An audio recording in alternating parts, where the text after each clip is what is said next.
meteorologist, Stephen Jones.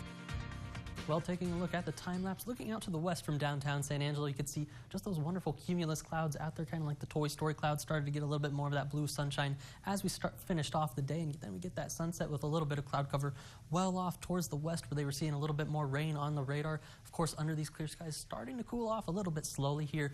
87 in San Angelo, 88 for both Robert Lee as well as Ballinger for the north.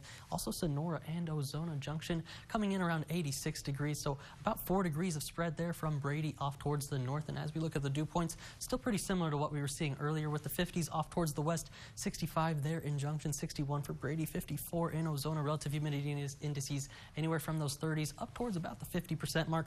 Going to be on the rise throughout the overnight hours, but luckily not seeing those dew points anywhere in the 70s. That's pretty overly muggy if you ask me. But as we look at the moisture tracker for the next 72 hours, going to be holding pretty steady through the next 72 hours. You can see that tropical air really towards the Rio Grande Valley, and then East Texas really barreling down on the southeast United States. Still going to be dealing with plenty of blues really all across the Lone Star State, and with all this moisture, finally looks like it's going to lead to some rain as we go through the next 7 days through Griff's birthday as well as Chase's birthday there. And looking at the upper level pattern, mostly an upper level ridge for us, but that's not going to be stopping those rain chances. Luckily, still going to be on the southern side of it, mostly starting to get a little bit more of that Gulf moisture, while the West Coast still dealing with that pretty serious trough that's going to be working, and see if they get a good amount of rain from that as well. And of course, the tropics, we're definitely into hurricane season now. It really peaks around August into September, but still starting to get a little bit of development out there. Andrea off towards the Atlantic didn't really affect anybody, really kind of a forgotten storm. The next storm, if we see it grow to tropical storm strength, will be named Barry, and that's what we're watching down towards Mexico. You can see here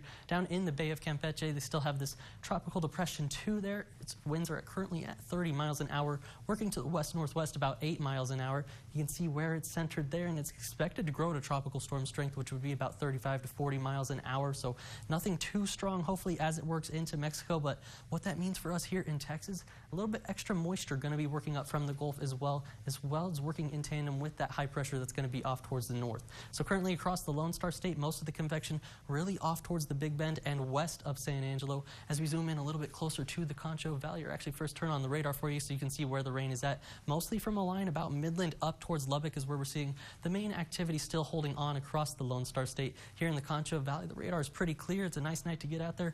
Maybe one storm down there in Sutton County, or not a storm, but maybe a very light shower at that, if not Virgo, where it doesn't reach the ground. But as we go into the futurecast, you can see more of this activity probably going to make its way in as we go into the Monday to Tuesday time frame. For now, Sunday looking pretty good. Maybe just a stray shower off towards the east is what it's looking like, maybe off towards I-20 as well. But as we go into Monday afternoon, you can see how it starts to increase a little bit in coverage. Is still especially off towards the West Midland and towards the New Mexico border, still going to be in the main height of that radar activity. And as we go into Tuesday afternoon, that's where we see another round start to kick up with that daytime heating. So looks like a good chance for maybe some rain as we go through the next 7 days, and I'm definitely hopeful for it. We saw a good amount of weather in May, but it's been kind of a quiet June so far. So for tonight, 72 degrees, a light breeze out there out of the south-southeast, 10 to 15 miles an hour.